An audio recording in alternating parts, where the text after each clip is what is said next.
questions coming up about congestion at Reagan National Airport, new flights being added there every year or two. Are there too many flights there?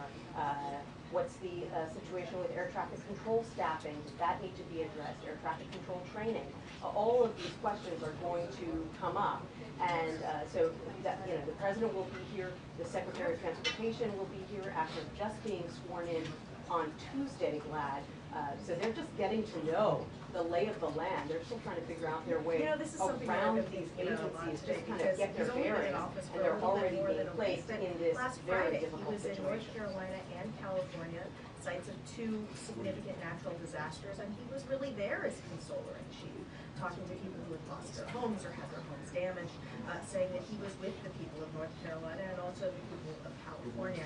Now, once again, just a week and a half into his presidency, he's being called on again to be a consoler-in-chief after this air tragedy. Yep. All right, Holland, stay here. It's a picture. What is that? Oh, selfie. Sean Duffy says his Pulitzer. Yeah, exactly. So what you're doing, I'm looking for that. I'll be looking for that on the wire, buddy. Said that the aircraft were in theory in the right place, but they need to figure out what was happening and how it happened. Also, Pete Hegseth, the newly installed Defense Secretary, put out a video statement this morning. He talked about it as well because there was this Army helicopter involved.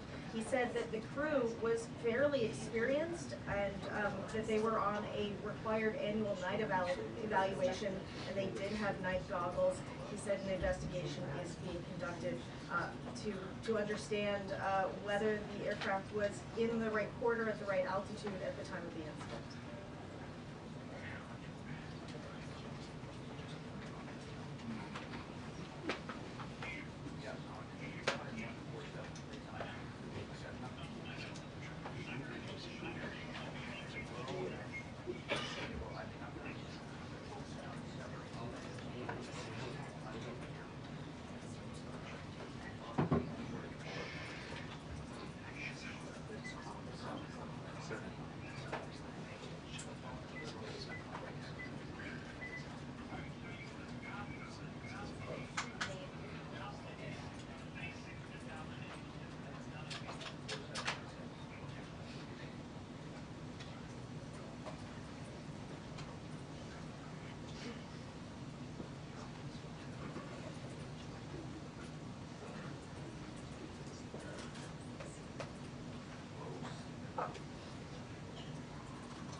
Colin.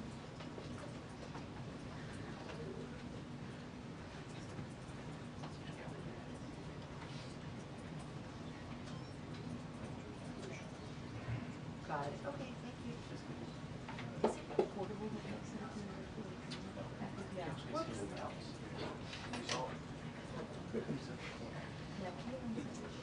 Yeah. Does that count? Hmm? Does that?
Sorry. Falls is right. Falls is right.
Okay.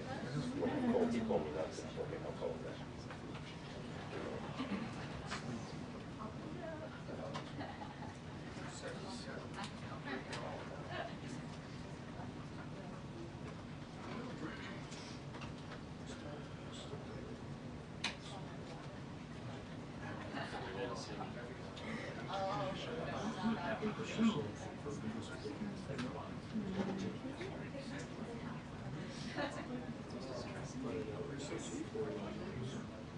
Nope.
2-minute warning. We have a 2-minute warning. 2-minute warning. NBC 2-minute warning. That's a 2-minute warning to the president. Yeah.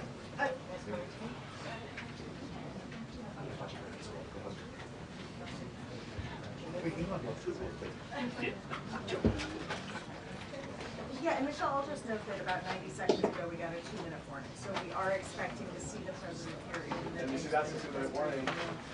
Pretty soon. Yes, we have a 2-minute warning. They have 1 minute. I'll go on your way, I will, yeah, so I will say that, you know, in a disaster, in a tragedy, so I'm going to sit then, okay? leaders rise above whatever else they might be arguing about or disagreeing over.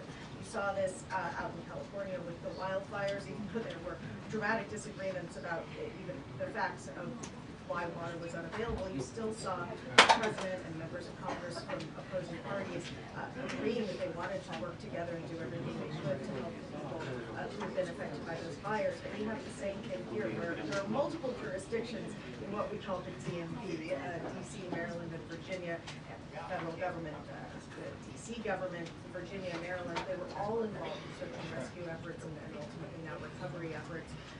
And working together. You had senators from, Republican senators from Kansas at the same press conference as Democratic senators from Virginia.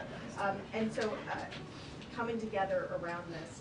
And we're expecting President Trump to come into this room and deliver a message to the American people as the President of the United States, the President for all Americans and Americans. Sure, so we are expecting the president to walk out here to the briefing room any moment now. It'll be his first time behind this podium since taking office for the second time. We anticipate he will be joined by others. The Secretary of Defense has arrived here at the White House as well. Back to you,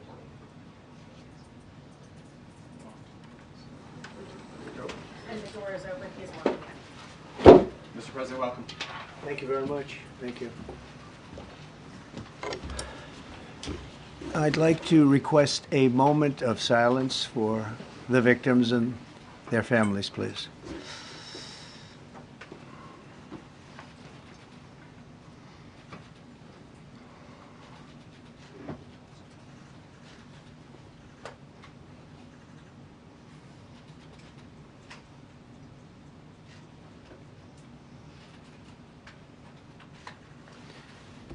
Thank you very much.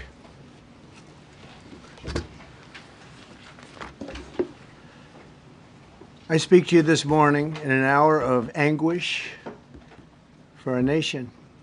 Just before 9 p.m. last night, an American Airlines regional jet carrying 60 passengers and 4 crew collided with an Army Black Hawk helicopter carrying 3 military service members over the Potomak River in Washington, D.C., while on final approach to Reagan National Airport.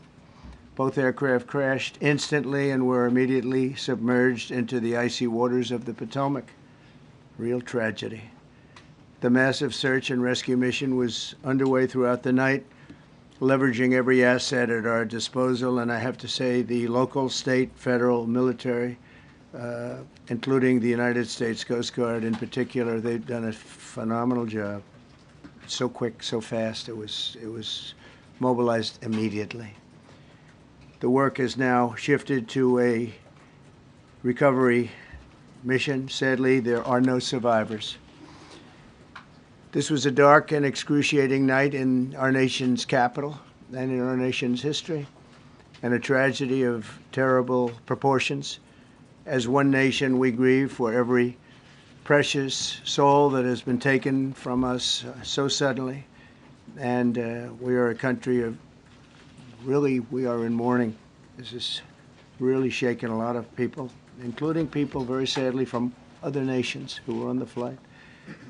For the family members back in Wichita, Kansas, here in Washington, D.C., and throughout the United States and in Russia, we have a Russia contingent, some very talented people, unfortunately, were on that plane. Very, very, very sorry about that. Whose loved ones were aboard the passenger jet. We can only begin to imagine the agony that you're all feeling. Nothing worse. On behalf of the First Lady, myself, and 340 million Americans, our hearts are shattered alongside yours, and our prayers are with you now and in the days to come. We'll be working very, very diligently in the days to come. We're here for you to wipe away the tears and to offer you our devotion, our love, and our support. There's great support. In moments like this, the differences between Americans fade to nothing compared to the bonds of affection and loyalty that unite us all, both as Americans and even as nations. We are one family, and today we are all heartbroken. We're all searching for answers. That icy, icy Potomac, it was a cold, cold night, cold water. We're all overcome with the grief for many who have so tragically perished, will no longer be with us. Together we take solace in the knowledge that their journey ended not in the cold waters of the Potomac, but in the warm embrace of a loving God. We do not know what led to this crash, but we have some very strong opinions and ideas, and I think we'll probably state those opinions now. Because over the years I've watched as things like this happen, and they say, well, we're always investigating, and then the investigation 3 years later, they announce it. We think we have some pretty good ideas. But we'll find out how this disaster occurred, and we'll ensure that nothing like this ever happens again.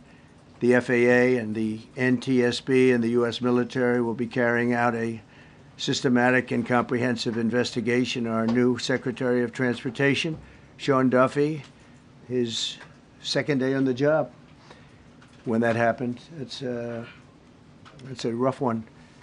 We'll be working tirelessly. He's a great gentleman. The whole group these are great people, and they are working tirelessly to figure out exactly what happened. We will state certain opinions, however. I'm also immediately appointing an acting commissioner to the FAA, Christopher Rocheleau, a 22-year veteran of the agency, highly respected.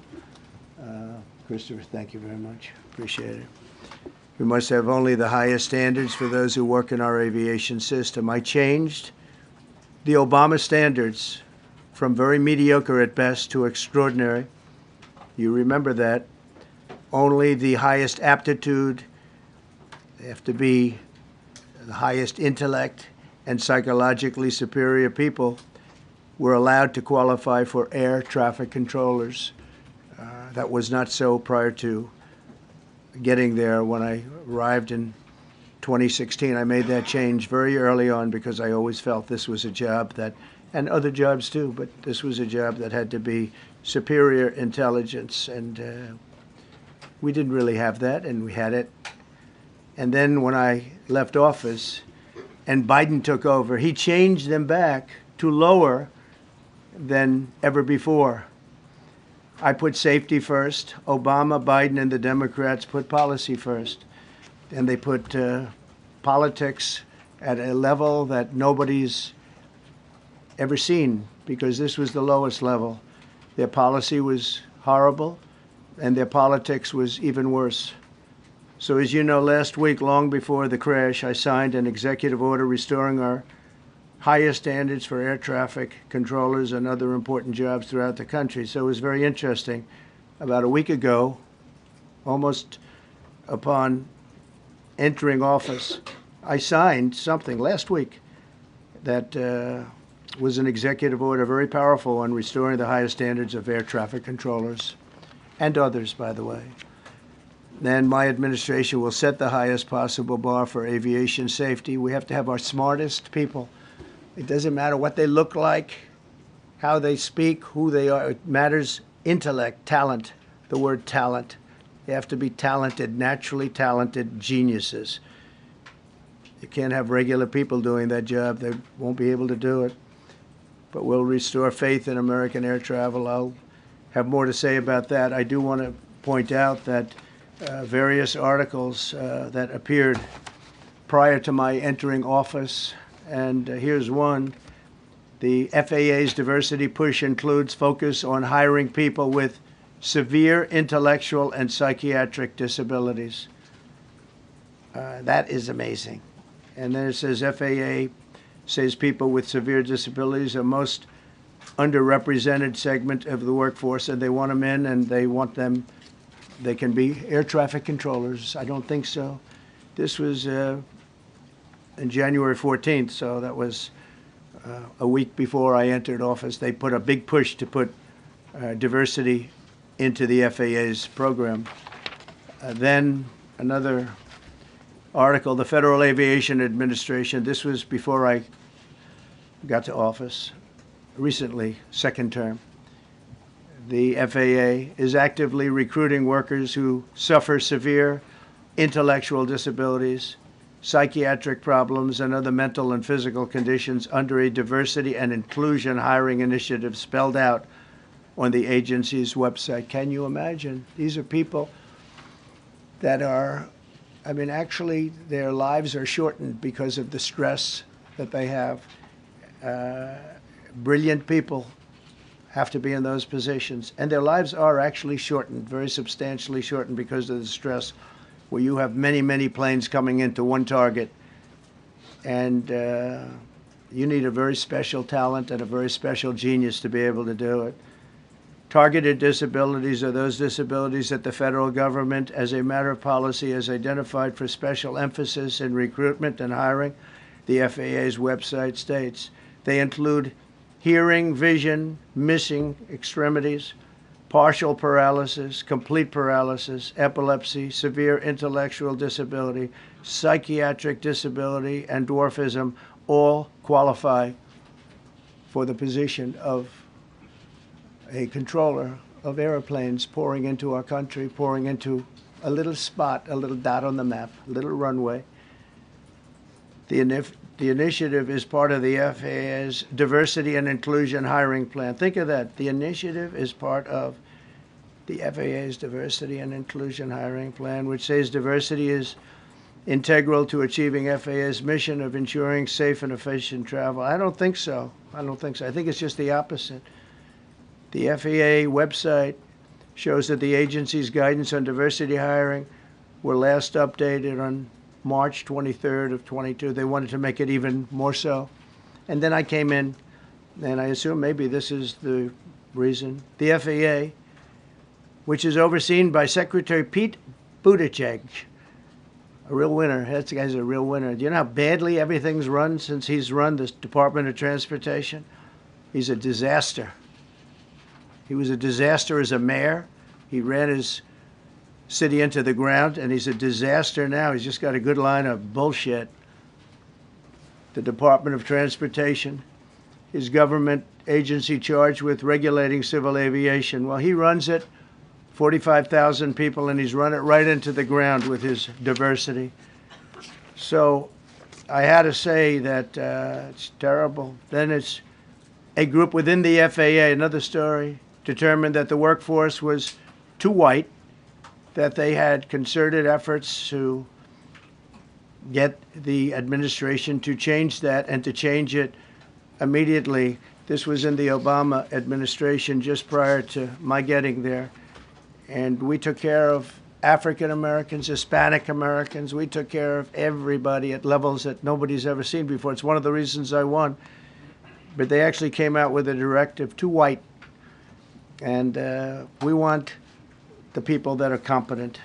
But now we mourn and we pray and would like to ask all Americans to join me in a moment of silence as we ask God to watch over those who have lost their lives and bring comfort to the loved ones. And I just want to say God bless everyone in this room. This has been a terrible, very short period of time. We'll get to the bottom of it. So we all saw the same thing. We've seen it many times. I've had the honor of hearing tapes. Tapes are scary, very scary tapes. You had a airliner coming in, American Airlines. He was doing everything right. He was on track. He was the same track as everybody else. They came in. It's probably the same track as they've had for 25 years or more. He's coming in the path. And for some reason, he had a helicopter that was at the same height, obviously when they hit, but pretty much the same height, and going at an angle that was unbelievably bad. When the air traffic controller said, do you see, he was talking about, do you see him? But there was very little time left when that was stated.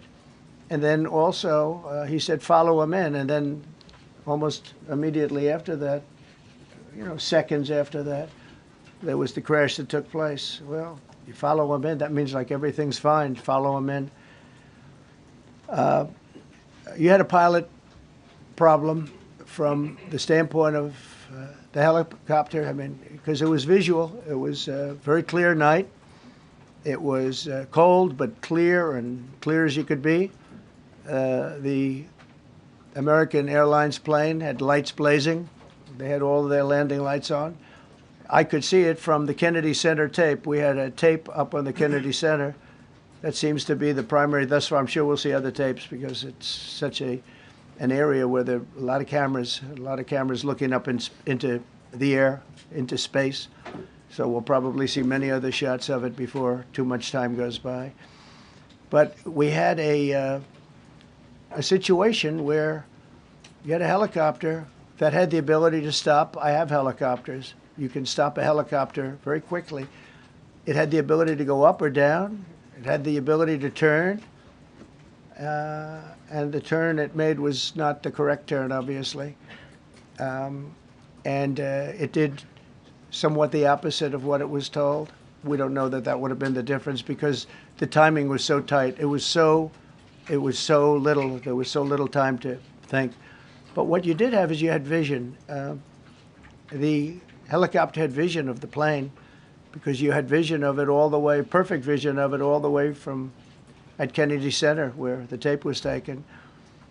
And for some reason, there weren't adjustments made. Again, you could have slowed down the helicopter substantially. You could have stopped the helicopter. You could have gone up. You could have gone down. You could have gone straight up, straight down. You could have turned. You could have done a million different maneuvers. For some reason, it just kept going and then made a slight turn at the very end, and by that time it was too late. They shouldn't have been at the same height, because if it was at the same height, you could have gone under it or over it, and nobody realized, or they didn't say that it's at the same height. At the same height, it still wouldn't have been great, but you would have missed it by quite a bit. Could have been 1,000 feet higher. It could have been 200 feet lower. But it was exactly at the same height, and somebody should have been able to point that out. So all of this is going to be studied, but it just seems to me, from a couple of words that I like to use, the words common sense, some really bad things happened, and some things happened that shouldn't have happened. So you had a helicopter going in an identical direction. You had a helicopter that was at the exact same height as somebody going in essentially the opposite direction. You had a plane that was following a track, which is a track that every other plane followed. And I don't imagine, I know I've heard today that they might have been following the preceding plane, which was pretty close, but not that close, the preceding plane. But you wouldn't have even been able to see that because of the direction that the helicopter was coming in at. So you had a confluence of bad decisions that were made, and you have people that lost their lives, violently lost their lives. We're going to take a few questions. I'd like to ask our new Secretary of Transportation to say a few words. Sean Duffy, great gentleman, just started. It's not your fault, and I know you agree with me very strongly on intellect and even psychological well-being of the air traffic control. It's such an important position, and I think I can't emphasize stronger. I changed it when I first ran in 2016. I changed it. We had the highest standard that you could have, and then they changed it back. That was Biden, to a standard I read it to you. That was from one of your papers. One of the people in this room actually wrote that.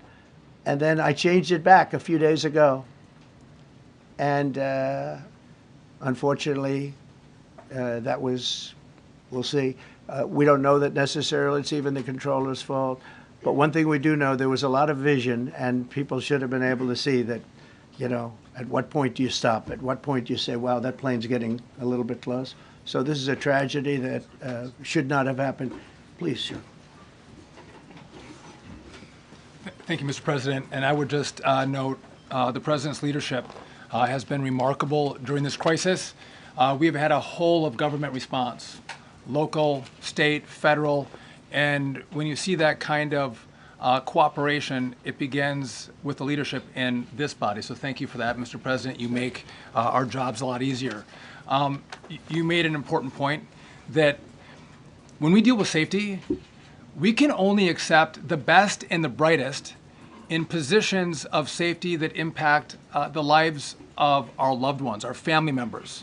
And I think you make a really important point on that, Mr. President. That is the motto of your presidency, the best and the brightest, the most intelligent coming into these spaces.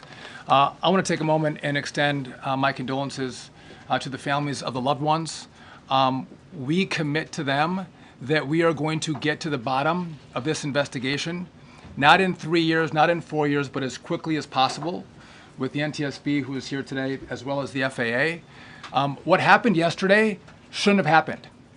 It should not have happened. And when Americans take off in airplanes, they should expect to land at their destination. That didn't happen yesterday. That's unacceptable. And so we will not accept excuses. We will not accept passing the buck. We are going to take responsibility at the Department of Transportation and the FAA to make sure we have the reforms that have been dictated by President Trump in place to make sure that these mistakes do not happen again. And again, I want to thank you for your leadership, Mr. President, and I appreciate the confidence you placed in me. Thank you. Pete, would you like to say something? Well, thank you, Mr. President. Again, I want to echo what the Transportation Secretary said about your leadership. From the moment we found out about this, we were in contact with the White House trying to determine exactly what happened. I would echo it as well. No excuses. We're going to get to the bottom of this. We first and foremost, from the Defense Department, want to pass our condolences to the 64 souls and their families that were affected by this. Never should happen. And certainly the 3 service members, the 3 soldiers, a young captain, staff sergeant, and a CW2, Chief Warrant Officer, on a routine annual retraining of night flights on a standard corridor for a continuity of government mission. The military does dangerous things. It does routine things on the regular basis. Tragically, last night, a mistake was made. And I think the president is right. There was some sort of an elevation issue that we have immediately begun investigating at the DOD and Army level. Army CID is on the ground investigating. Top-tier aviation assets inside the DOD are investigating, sir, to get to the bottom of it so that it does not happen again, because it's absolutely unacceptable. But I want to echo what the Transportation Secretary and you, Mr. President, said, because it pertains to the DOD as well. We will have the best and brightest in every position possible. As you said in your inaugural, it is colorblind and merit-based. The best leaders possible, whether it's flying Black Hawks and flying airplanes, leading platoons, or in government. The era of DEI is gone at the Defense Department, and we need the best and brightest, whether it's in our air traffic control, or whether it's in our generals, or whether it's throughout government. So thank you for your leadership and courage on that, sir, and we'll stand by you on it. Thank you. Very much. JD, please. Well, thank you, Mr. President, for your leadership. I just want to reemphasize something the President said, and you've heard from the Secretary of Transportation and of Defense. There really was a whole of government response. We were all on the phone. We were all communicating yesterday, trying to get to the bottom of this immediately, but also try to communicate with the American people about what happened. Something the President said that I think bears reemphasizing, which is that when you don't have the best standards in who you're hiring, it means, on the one hand, you're not getting the best people in government, but on the other hand, it puts stresses on the people who are already there. And I think that is a core part of what President Trump is going to bring and has already brought to Washington, D.C., is we want to hire the best people because we want the best people at air traffic control, and we want to make sure we have enough people at air traffic control who are actually competent to do the job. If you go back to just some of the headlines over the past 10 years, you have many hundreds of people suing the government because they would like to be air traffic controllers, but they were turned away because of the color of their skin. That policy ends under Donald Trump's leadership because safety is the first priority of our aviation industry. Thank you, Mr. President. Thank you, Jim. Mr. President, on DEI and the claims that you've made, are you saying this crash was somehow caused and the result of diversity hiring? And what evidence have you seen to support these claims? It just could have been. We have a high standard. We've had a much higher standard than anybody else. And there are things where you have to go by brain power, you have to go by psychological quality, and psychological quality is a very important element of it. These are various very powerful tests that we put to use, and they were terminated by Biden, and Biden went by a standard that's the exact opposite. So we don't know, but we do know that you had two planes at the same level. You had a helicopter and a plane. That shouldn't have happened. And we'll see. We're going to look into that, and we're going to see. But certainly for an air traffic controller, we want the brightest, the smartest, the sharpest. We want somebody that's psychologically superior, and that's what we're going to have. Yeah. Mr. President. Yeah, please, go ahead. Mr. President, you mentioned at the top of the briefing that there were several Russian nationals on the flight. Yes. Will the U.S. government be willing to facilitate the transfer of their remains, considering the fact there is no direct air travel between the two countries? We've already been in contact with Russia, and the answer is yes, we will facilitate. Yes. Please, go ahead. Thank you, Mr. President. The situation in the Democratic Republic of the Congo is getting worse, even though President John Lorenzo has been mediating the conflict between Rwanda and the Democratic Republic of the Congo because he wants to bring peace and stability. The situation is really bad right now. I want to hear from Ms. President if you have any plan in the future to bring peace in the Democratic Republic of the Congo. You're asking me a question about Rwanda, and it is a very serious problem, I agree, but I don't think it's appropriate right now to talk about it, but it is a very serious problem. Mr. President. We don't even yet know the names of the 67 people who were killed, and you are blaming Democrats and DEI policies and air traffic control and seemingly the member of the U.S. military who was flying that Black Hawk helicopter. Don't you think you're getting ahead of the investigation right now? No, I don't think so at all. I don't think were the names of the people. You mean the names of the people that are on the plane? You think that's going to make a difference? Does it comfort their families? They are a group of people that have lost their lives. If you want a list of the names, we can give you that. We'll be giving that very soon. We're in coordination with American Airlines. We're in coordination very strongly, obviously, with the military. But I think that's not a very smart question. I'm surprised coming from you. Are you blaming please. Thank you, President Trump. Thank you for being here. Based on your analysis so far, do you have a sense of who is at fault, if it was the plane, the helicopter, air traffic control, and can you assure people that it is safe to fly in and out of D.C.? Well, I've given you the analysis, and the analysis was based on vision. You had a lot of people that saw what was happening. You had some people that knew what was happening. There was some warnings, but the warnings were given very, very late. You know, those warnings were given very late. It was almost as they were given. A few seconds later, there was the crash. It should have been brought up earlier. But the people in the helicopter should have seen where they were going. I can't imagine people with 20/20 vision not seeing, you know, what's happening up there. Again, they shouldn't have been at the same height. You're going in reverse directions or sideways directions. Obviously, you want to be at different heights. I see it all the time when I'm flying. You have planes going in the opposite. They're always lower, we're higher, or so if somehow there's a screw up, there's not going to be a tragedy. It'll be close, but you know, there's never going to be a tragedy if you're at a different elevation. For whatever reason, they were at the same elevation. And also, from the American Airlines standard, he's along the track that every plane is along. You say, what was a helicopter doing in that track? It's very sad. But visually, somebody should have been able to see and taken that helicopter out of play, and they should have been at a different height. Thank you, sir. You mentioned the Russians that were on board that plane. What other nationalities were on board that passenger? There were a couple of others. We're going to be announcing it in about an hour. We have some very specific information. We're calling the countries. We've spoken to most of them, but there were some other countries represented. Mr. President, have you spoken to President Putin? I have not, no. Mr. President, on your executive order, not about this. On your executive order, you've already issued an executive order you say will restore aviation safety. Right. This crash happened after that. Was the executive order successful, and what more needs to change to keep people safe? Well, you know, we issued it 3 days ago, and we're in the process of making those changes. This is something that should have been done a long time ago. Actually, my original order should have never been changed, and I think maybe you wouldn't have had this problem. Maybe. Yeah, please, go ahead. Yes, thank you.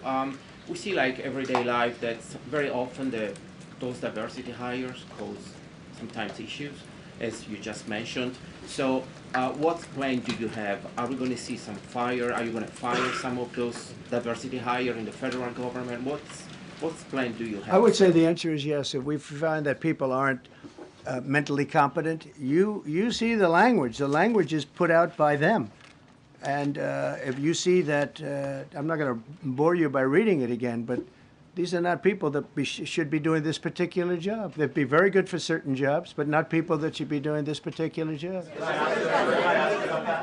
Mr. President, you have today blamed the diversity elements, but then told us that you weren't sure that the controllers made any mistake. We then said perhaps the helicopter pilots were the ones who made the mistake. It's all under investigation. I understand that. That's why I'm trying to figure out how you can come to the conclusion right now that diversity had something to do with this crash. Because I have common sense, okay? And unfortunately, a lot of people don't. We want brilliant people doing this. This is a major chess game at the highest level. When you have 60 planes coming in during a short period of time, and they're all coming in different directions, and you're dealing with very high-level computer work and very complex computers. And one of the other things I will tell you is that the systems that were built, I was going to rebuild the entire system, and then we had an election that didn't turn out the way it should have. But they didn't build the systems properly. They spent a lot of money renovating a system, spending much more money than they would have spent if they bought a new system for air traffic controllers, meaning the computerized systems. There are certain companies that do a very good job. They didn't use those companies. They used companies that should not have been doing it. No, I think it's very important to understand that for some jobs, and not only this, but air traffic controllers, they have to be at the highest level of genius. Okay. I want to ask you about the ice skaters in a moment because the U.S. ice skating community was affected. But first, if I can, the cited FAA text that you read is real. But the implication that this policy is new or that it stems from efforts that began under President Biden or the Transportation Secretary Pete Buttigieg is demonstrably false. It's been on the FAA's Who said website. That, you? No, it's on the website, the FAA's website. It was there in 2013. It was there for the Take entirety. a look, what I read. It was there for the entirety of your administration Nice and too. easy. So my question is, why didn't you change the policy during your first administration? I did change it. I changed the Obama policy, and we had a very good policy. And then Biden came in, and he changed it. And then when I came in 2 days, 3 days ago, I signed a new order bringing it to the highest level of intelligence. Okay. It was on the website. Please. Quiet. Thank you, welcome back to the. I'm sorry. You mentioned that a vision was probably the problem that was at issue in this crash. There's been some reports that one of the pilots in the helicopter may have been using night vision equipment. Was there any indication? I heard that. We don't know. We're going to know that pretty soon. It may change your view plane if you do have the night vision. So it's very possible that could have happened. That would be maybe a reason why you wouldn't actually see as well as on a clear night. You can see sometimes better without it. I have a couple of more. Mr. President, is it helpful to have your Secretary of Transportation confirmed, and does this intensify your interest in getting other nominees confirmed quickly? Go to what? Is it helpful to have your Secretary of Transportation confirmed, and does this intensify your interest in getting other nominees confirmed quickly as well? Well, sure. We want fast confirmations, and the Democrats, as you know, are doing everything they can to delay them. They've taken too long. We're struggling to get very good people that everybody knows are going to be confirmed, but we're struggling to get them out faster. We want them out faster. It's a good question, actually.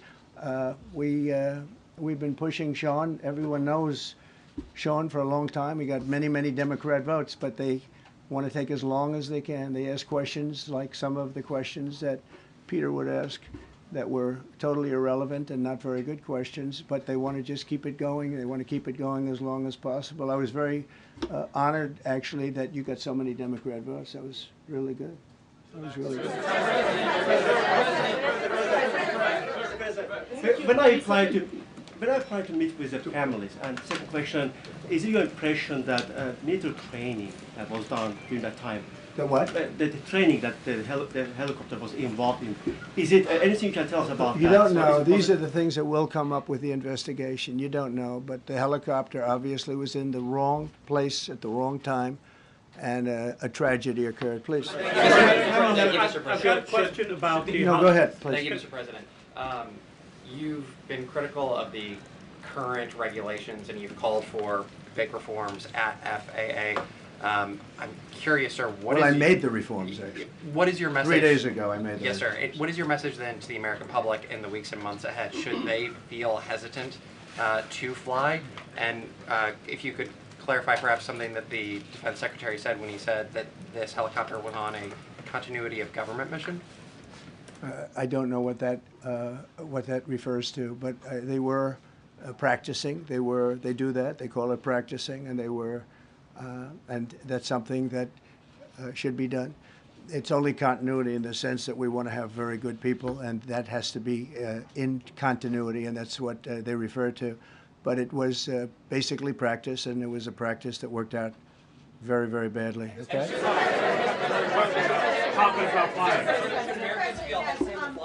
On his question, the first question, should people be hesitant to fly right now? No, not at all. I've not hesitated to fly.